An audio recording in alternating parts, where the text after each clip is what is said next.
Hi everyone, welcome back to My Life with Plants. If you don't know me, my name's Newman, and we're going to be having a look at my cacti collection for summer 2023, so stay tuned.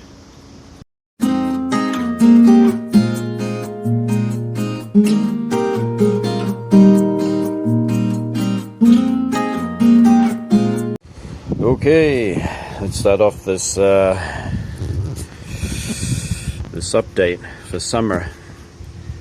Every day over here in Japan's been an average of 35 to 37 degrees. It is extremely hot, so that's a high 90s. We had a day there that got to 39, so that's over 100 Fahrenheit.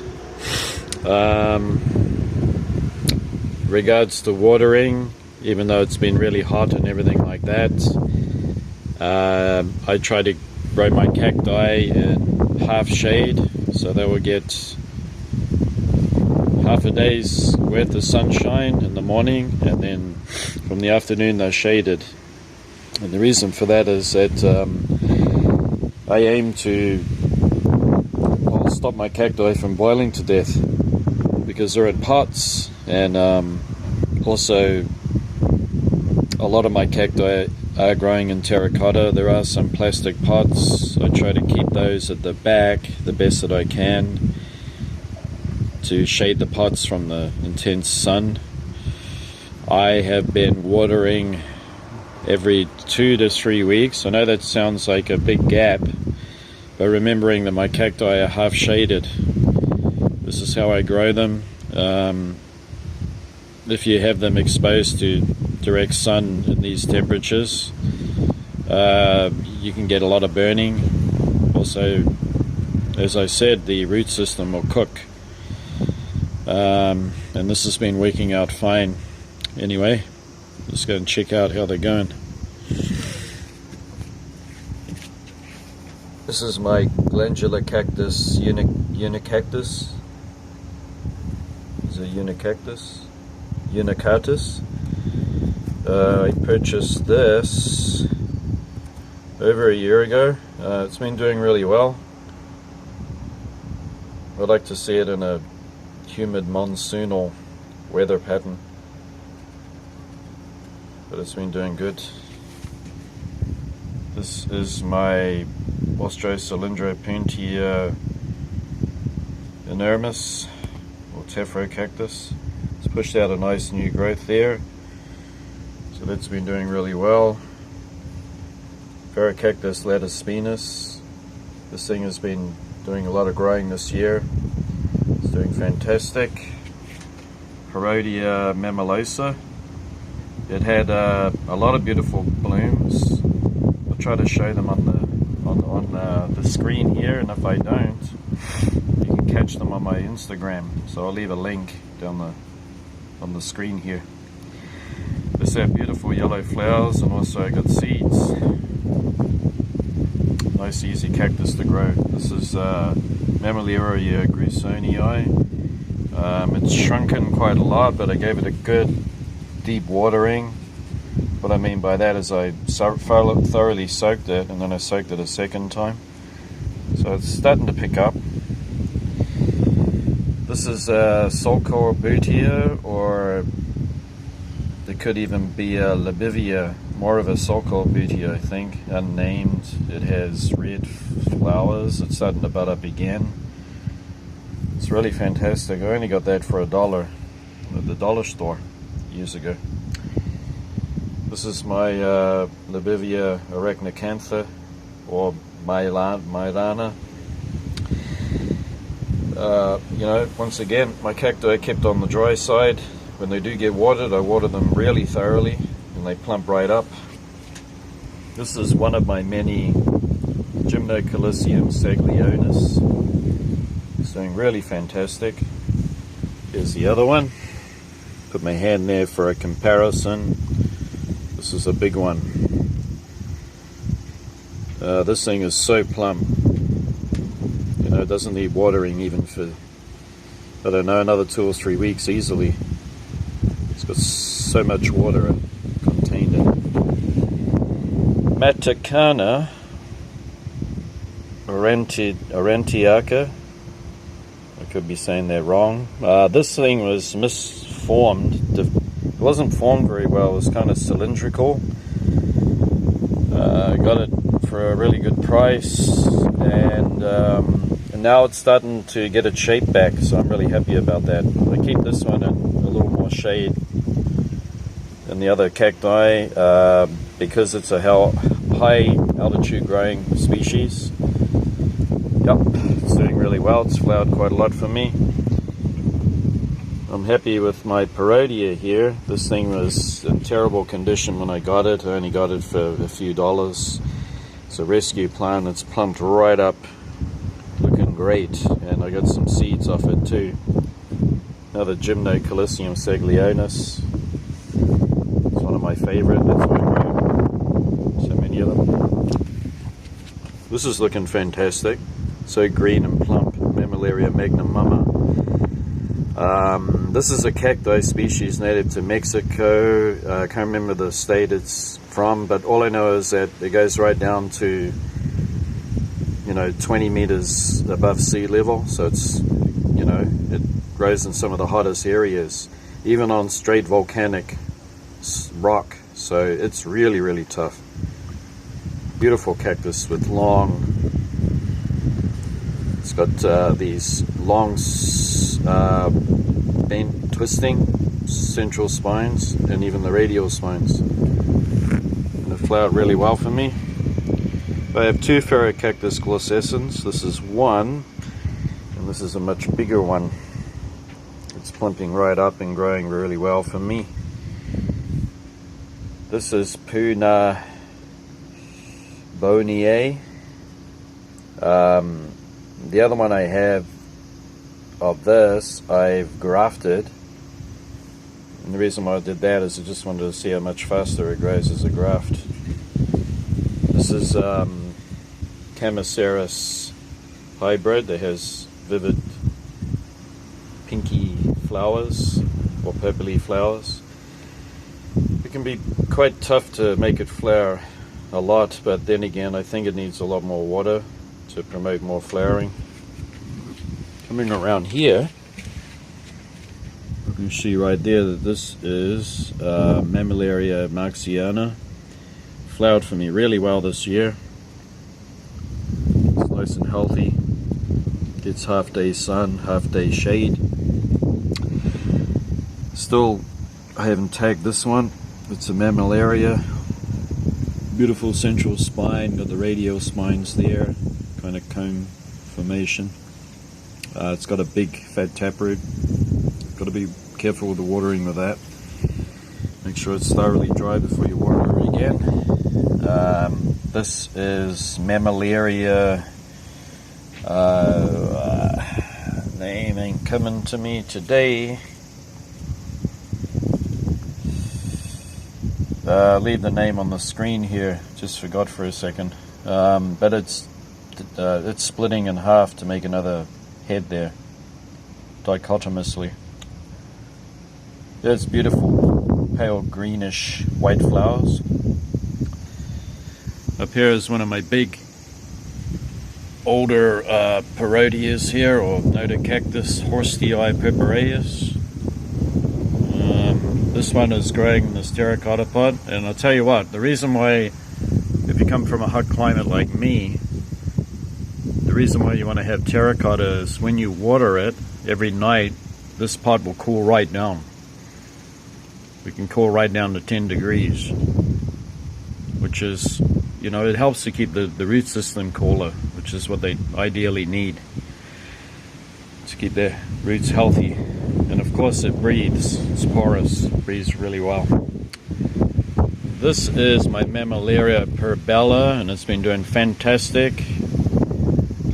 Two reasons: the weather, hotter and drier this summer, and also I've been using sodium, I'll leave it on the screen here, can't remember. I could make a mistake when I'm saying it. It's kind of a sodium mineral that helps with the pH. I was going to say sodium bicarbonate, but it's not. It's another one, but I'll leave it on the screen here. So this has been offsetting and growing really well this year for me. It's a bit hard to flower that one, it's very sparse flowering. This is Mammillaria Mystax. I've gotten a lot of seed off it. Each seed carries 8 to 10 seed in a fruit, and I've managed to grow babies off it. Slow growing, but very rewarding, very easy to grow. Recommend it. Neoporteria species there. It's been doing really well for me. To stop my phone from shutting down, I got a big block of ice on the back here, ice pack. Keep it cool. This has been growing really well. You can see the fresh new growth up at the top here. This is a Ferro Cactus, or Hamlet Cactus actually. Yet to flower in late summer, early autumn. You can see there it's got an offset. And those are Mammillarias growing around the bottom. This is another one here, although this one is more of a barrel-shaped Hamlet Cactus than the other one you saw.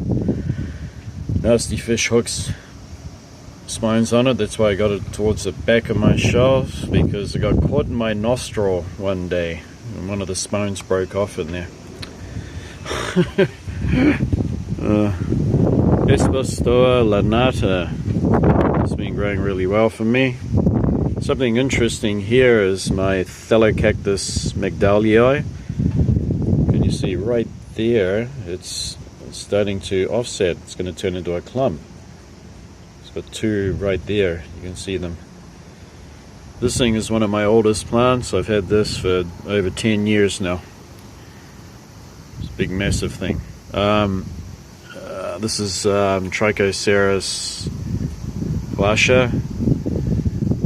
The reason why this stem is not growing too well is because with this particular tricho, if you do a cutting, you cut with a knife, let it dry and root it, it will not grow as well as if you take an offset and root it for some reason. So it's always been suffering.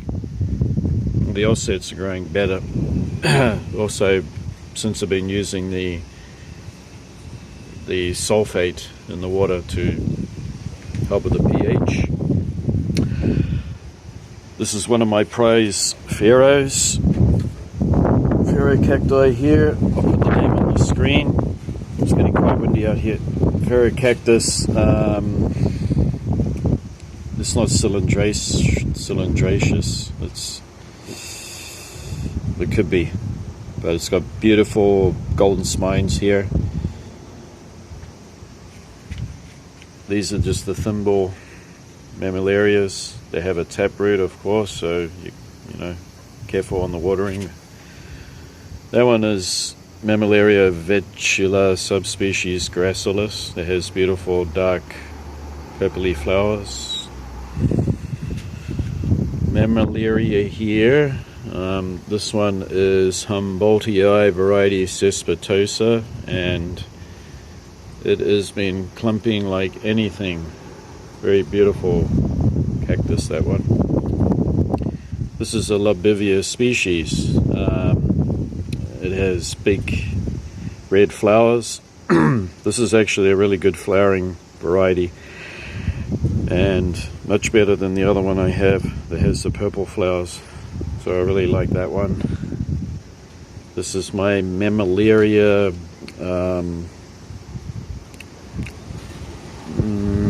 can't remember the name. Got a bit of a mental block right now. I know it's one, Oaxaca. And there's a much older one that I've had for many years. Yeah. I grow them hard because I like to keep the form as good as I can. And that is Cactus bicolor. Tried to flower, and then it aborted them. because I think I underwatered it, although it's very healthy and growing well. Probably could have watered it a bit more, but oh well. It's got a bud in there, you can see, so that one might develop into something. This is my big massive Cactus Lenninghalsii, or Parodia, or Cactus, depending on what you want to call it. And this one had a big beautiful yellow flower, and I got seed, and the seeds are germinating right now. I bought this as a big plant. I've had about 2 inches of new growth on it since I've had it. These are all my Mammillaria elongatas. They're all different species of, or varieties of elongata. This one's Copper King. This one's just called elongata. It's another, could be a subspecies of that. And Copper King that I took as offsets many years ago. Down the bottom here, you've got claviceps, Cactus claviceps. That Cactus, one thing about them is they love tropical hot summers. Humidity is no problem for them one bit. In actual fact, in habitat, it's not uncommon for them to be covered in lichen and things like that. You just got to be careful with the watering. You can overwater them and make them rot, but humidity and temperatures over 35 degrees, no problem. This is another Cactus. It could be many things, but I'm not sure. It had beautiful yellow flowers. This is another smaller one, Magnificus, Cactus Magnificus, that I picked up a couple of years ago. It's been growing really well this year. We got 2 Cactus Scopa. They flowered really well. Didn't get seed from them, unfortunately. They are healthy and growing well. Right at the back there, you see Golophofera. Could be Williamsii. One thing you've got to be careful of is the crown. Don't get water in there. And it's spider mite city. If you have spider mite, they love attacking it. Although, because I grow my plants hard, spider mite find it more difficult to attack your cacti. So that's one thing you can keep in mind. You over fertilize them and water them too much, you're going to make them susceptible to attack. So don't be in a hurry to grow them. This is a Cactus atonus. I love this Cactus because of its twisty black spines in contrast to the deep green body. It's a lovely cactus. I love this Gymnocalycium monvillei, or Monvillei. It's grown a lot for me. It's one of the most beautiful of cacti flowers. They're kind of rosy looking. You can see here at the back, these are Anisatii, Gymnocalycium Anisatii. They've been flowering a lot for me. They were seed growing plants that were I bought and I put in this pot, and they've colonized it, so they'll need repotting later on. At the back there is Eubel Menianus. That flowered really well for me. Be careful with the watering. If it's moist and you water it again and again, you will rot it. This one is Cactus horstii, but not Peppereus variety, so it'll have the orange flowers. Looking forward to getting that to flower too. And horstii are very tough. You can see right there that is Gymnocalycium baldianum, and here is the other one. So they're a little different looking. This one's more chunkier. Its ribs are more chunky, and this is more smoother. Both of them were in dire trouble. They had lost all their roots. They just had their taproot but no feeder roots whatsoever. I had to repot them and just leave them alone until they developed, until I saw that they were starting to plump up. Then I resumed watering again, which took quite a few months. This is one that I was really excited to get, and this is Gymnocalycium bruchii. Very cold hardy, below freezing. It's been flowering a lot for me. I love it. Beautiful. This is one of my Gymnocalycium, and here I go again. Basic names and I just forget them. And here's another one. These are always readily available in Japan. Very popular cacti. Gymnocalycium. Can't remember why, I don't know. Wiginsia arenacea. This is a pretty big plant now. Grows really well for me. I love the flowers. I love the cactus. I love the shape of it. Nice typical barrel shape there. This is the much bigger plant of the smaller one that I showed you, the Camoceras, that has a dark purpley flowers. It's hard to get it to flower, oh well, but when it does, it's beautiful. Cactus emorii. Now this thing is going to get enormous. At the moment it's growing really well. It's very cold hardy, very.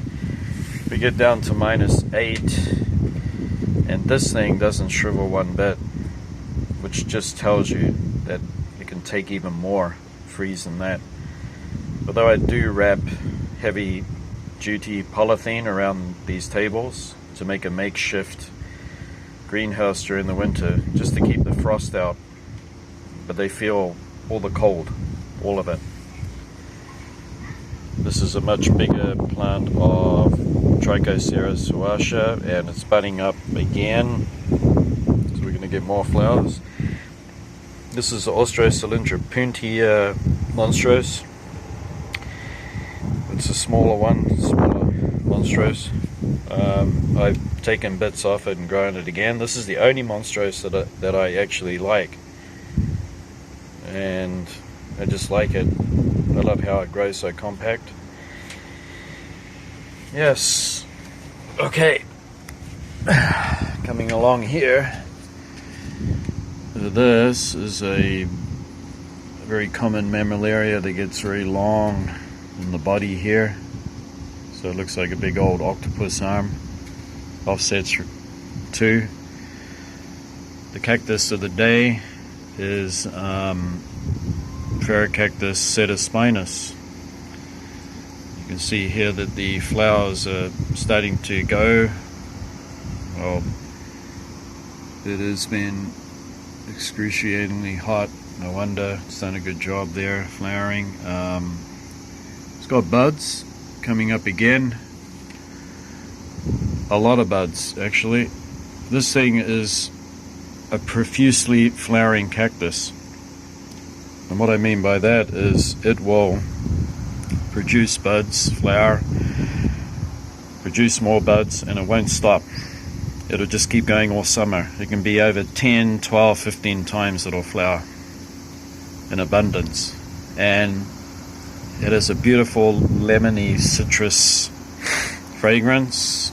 It's a beautiful cactus, and it's so easy to grow, really easy. Drought tolerant, cold hardy, everything. It's a fantastic cactus to have. Right up high I have one Rebutia, only one, and the reason why I keep it way up here, so we're talking about almost 2 meters above the balcony here on a shelf, is this is the airiest in the coolest place, which is what it likes. Here is the other one that I bought of Cactus Cetaspinus that I use to cross-pollinate so I can get seed. Down here is Punaboniae, and it's grafted on Echinopsis. You can see there that it's started to offset and everything, so that's fantastic. Happy about that. This is one of my Echinopsis hybrids, which I haven't shown you because everyone knows Echinopsis, so it's no big deal to just keep showing them. But I'll just show you this one. Very compact, doesn't get tall at all, stays very globular, has beautiful huge flowers. Coming along here, we'll finish up with this one. This is one of your high altitude Opuntia species. Cumulopuntia. Atrovaeus. This thing was just a mess when I bought it. It looked like it was dead. It was just shriveled. It looked like shriveled remains of yams. And I planted it up, and I was patient, make sure that this soil was extra sandy. And I just let it be. Gave it a little water when I noticed that the growth started to happen, and here we are now. We got more than 10 offsets. And once again, just because it's growing, I'm not just going to keep watering it because it just induces rot. You should always let the plant dry right out before you water it, especially plants like these that have taproots. It is growing right here. Let's see, the east side of my balcony, and as you can see there, that this is just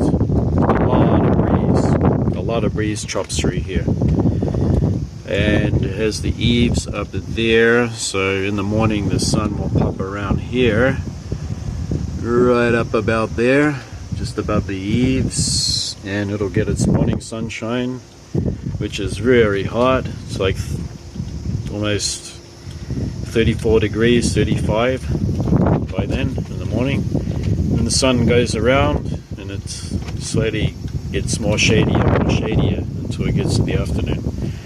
Ideal place for it. So if you want to grow something that's high altitude, plant like this, I recommend mounting it up on a wall where it gets maximum airflow.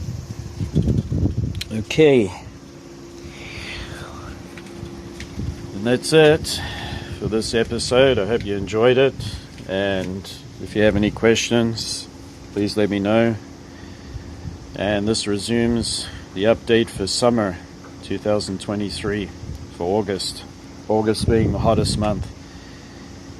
And before I go, don't forget, looking after your plants is not a chore. It's part of your self-care, so enjoy it, have fun with it, share it with your friends, and we'll see you next time. Thanks for watching, and until next time, see you. Bye.